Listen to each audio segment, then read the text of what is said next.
lesson, we're going to have a look at the circle of fifths. The circle of fifths is a simple way to identify how many sharps and flats are in a given key and look for patterns that connect to the keys in general. It can also be used as a tool for composition and an easy way to remember the different keys that you're using. So I've got two documents open. I've got your supplementary materials open at the 6th section, key signatures. And I've also got your assessment task open at exercise 11.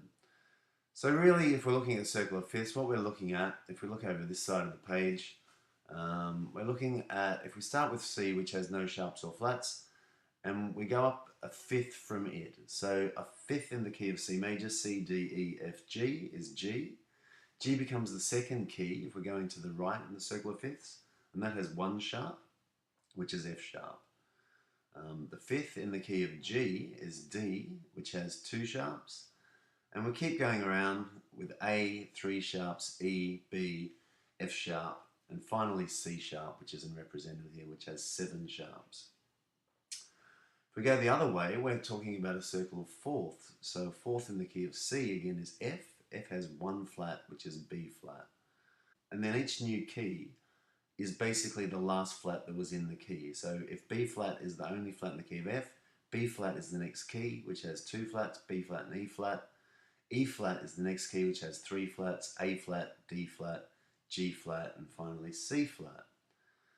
So on the outside of the circle, we have all the major keys.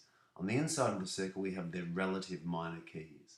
So for every major key, there is a relative minor. It's literally a relative of that key because it shares the same number of sharps and flats. So the relative minor of the key of C major is A. And you can find the relative minor by going down 3 half steps or 3 semitones from the starting point.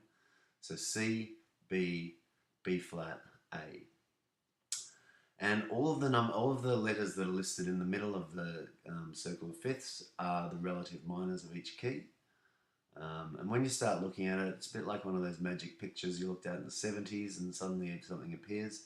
But there's patterns all through the circle of fifths.